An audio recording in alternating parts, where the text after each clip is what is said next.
బాగా జరిగిందా? కచేరీకి నేను రాకపోవడానికి కారణం వద్దు. సంజాయిషీను నేను వినదలుచుకోలేదు. నాకేం చెప్పొద్దు.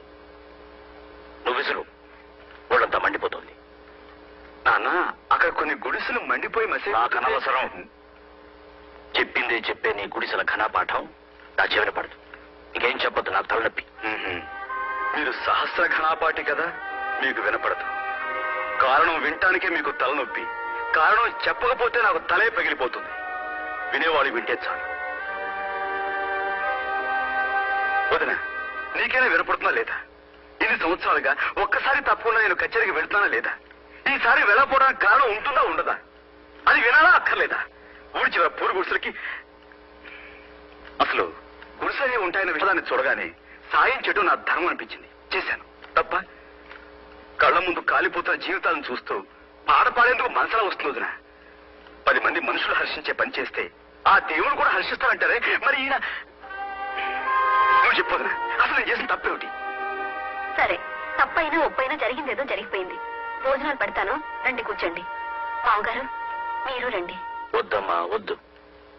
వాడు చేసిందే ధర్మమని వాడికి అంత గట్టిగా అనిపిస్తే మనిషి కర్మానికి వృత్తి ధర్మానికి తేడా తెలియకుండా వాడిని పెంచిన పాపానికి జరిగిన దైవధిక్కారానికి నేను 2 రోజులు ఉపవాసం ఉంటాను.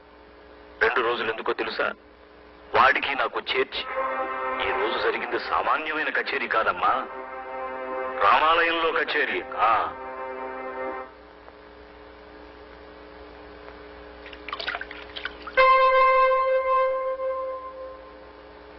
వదినా, నాకు అన్నం వడ్డించు. నాన్నగారు భోజనానికి రా. నేను ఫోన్ చేస్తాను వదినా. నాకు వడ్డించవా? నేనేం తప్పు చేశానని ఉపవాసం ఉండాలి? పొరుగు వారికి సాయపడటం కూడా తప్ప? చీమ వెంట ఏ చీమలు పడతాయి, కాకి తెస్తే 100 కాకులు కొడతాయి. జ్ఞానం ఉన్న మనిషి మాత్రం కళ్ళు మూసుకుని భక్తి పాటలు పాడాలా? ఏ దేవుడు చెప్పిన ఉపదేశం ఇది? ముఖ్యంగా మన దేశంలో కావాల్సింది గాన కచేరీలు కాదొదినా, జ్ఞాన కచేరీలు. తప్పు చేస్తే తండ్రి మందలిస్తాడని భయపడే కొడుకే మంచి చేస్తే వెను తడతాడని ఆశపడతాడుగా.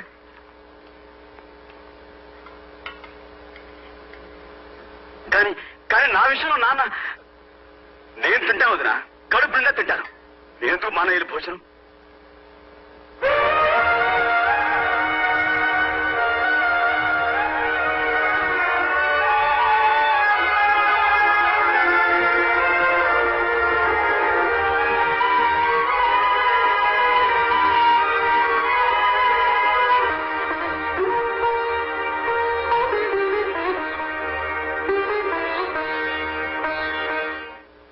పెద్దానికి ఒక్క మాట అంటే రక్తపోటు పెరిగిపోతుంది. స్నానం అయిందా? ఎదిగిన పిల్లలు ఉన్నారంటే బుద్ధి తెలిసి పెద్దవాళ్ళ మనసు నొప్పించకుండా మెలగాలి. తొడుక్కురండి. అన్ని ఎంతకాలం చెప్పుకు తిరుగుతావు? ఎవరి దారులు వాళ్ళవి, ఎవరి బ్రతుకులు వాళ్ళవి.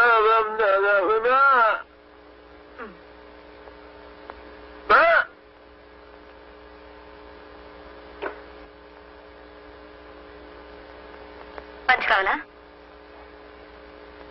అతని సంగతి మీరు కూడా పట్టించుకోకుండా ఇలా కుదమరాయిలా నించుంటారేమిటండి?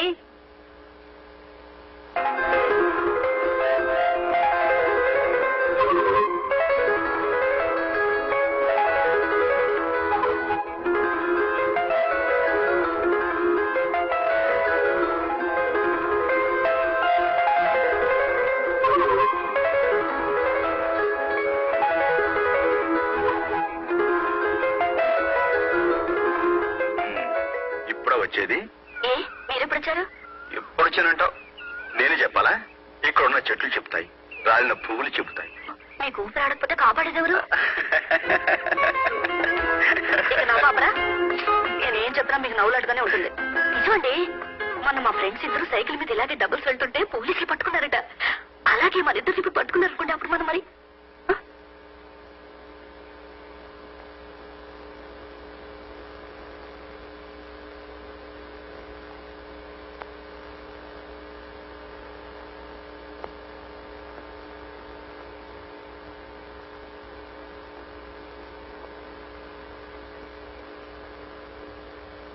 నాన్నగారు, ఈ అమ్మాయి అమ్మాయి లలితని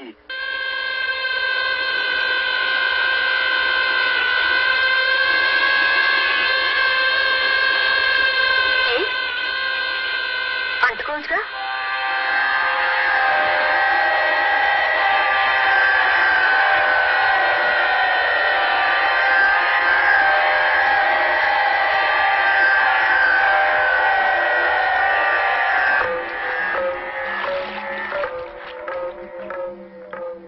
ఎలాంటి ఇల్లుది చూడు గాయత్రి, పూజ గదిలో మీ అత్తయ్యకి ఒక చోటు ఇవ్వకపోయినా ఈ నట్టింట్లో ఈ ఉయ్యాలనే పూజ సింహాసనం చేసి ప్రతిరోజు ఆరాధిస్తున్నా. ఒక వరలక్ష్మి వ్రతం రోజు సాక్షాత్తు లక్ష్మీదేవిలా అలంకరించుకుని పూజ కార్యక్రమం ముగించి నా కాళ్లకు నమస్కరించి ఉపవాసం అలసటలో ఉయ్యాల్లో విశ్రమించింది నా భవాని. పోగుతున్న ఉయ్యాల ఆగిపోయింది, నా భవాని శ్వాస కూడా ఆగిపోయింది. ఆమె ఆదర్శాల మేరకు నేను నా ధర్మానికి కట్టుబడి అగ్నిహోత్రుడిలా బతుకుతున్నాను. అలాంటి ఈ ఇంట లక్ష్మి నడయాడిన ఈ నట్టింట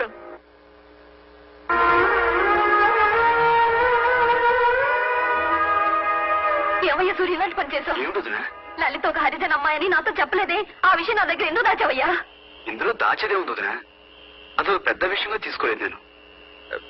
ఆ అమ్మాయి అందంగా ఉంటుంది, పైగా మంచిది, అందుకే ప్రేమించడం తప్పు కాదనుకున్నాను. అంతే. అంతేనా?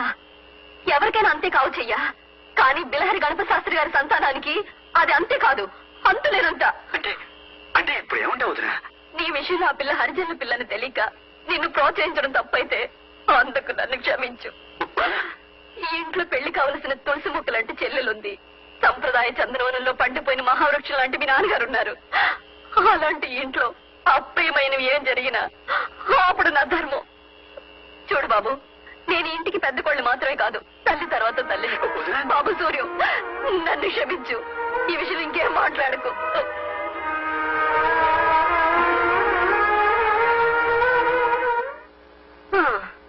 కొడుకు లేని లోటు మీ వల్ల నాకు తీరిపోయింది. ఇది తిరగండి. మూగబ్బాయి కదా అని మృదంగం నేర్చుకోమని మీ నాన్నగారు పంపిస్తే అత్తెరని ఆ మూగ నోటితో నాదస్వరం నేర్చుకొచ్చి నిలబడ్డారు. చెయ్యి. మీ తమ్ముడు ఇప్పుడు అత్తెరి అరిజిన అమ్మాయిని పెళ్లాడుతూ తప్పేమిటి అంటున్నాడు. ఈ విషయంలో మీరేమనుకుంటున్నారో కాస్త చెప్పరేమిటండి? అభిప్రాయం చెప్పమంటే అలా వెళ్ళిపోతారేమిటి?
బండ్లో అయితే ఆల్సో అయిపోతుందండి, రక్తం పోతుంది సార్.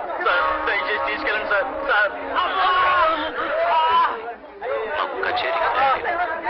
ఆలస్యంగా వెళ్ళడం నాకు అలవాట్లా. ఆ బండి ఎక్కించారుగా మీ వాడిని, ఏమీ కాదు భగవంతుడు. నాన్నగారు, మనం సూర్యం కూర్చో. డ్రైవర్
పరధ్యానం.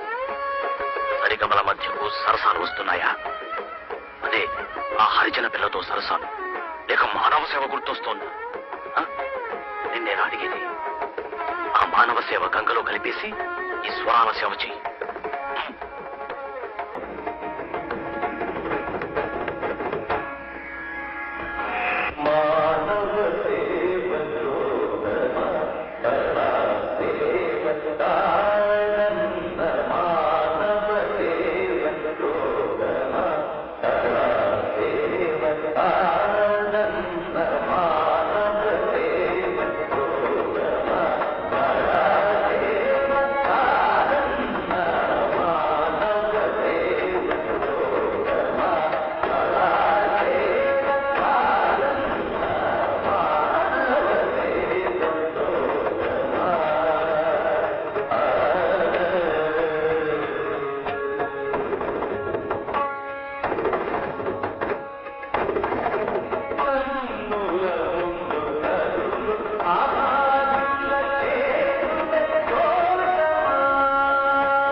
నీ కొడుకు గురువును మించిపోయాడు. గురువు గుండెల్ని తన్ని తరిమేసేటంతగా మించిపోయాడు. సంతోషించు, సంతోషించు.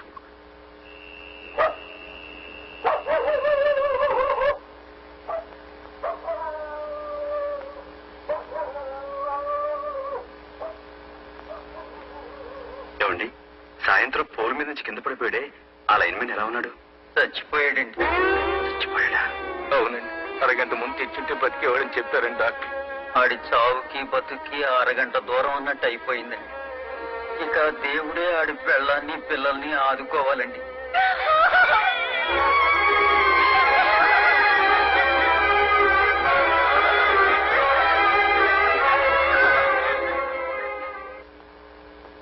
ఆదిత్య హృదయం పుణ్యం సర్వశత్రు వినాశనం జయావహం జపే నిత్యమక్షయం పరమం శివం.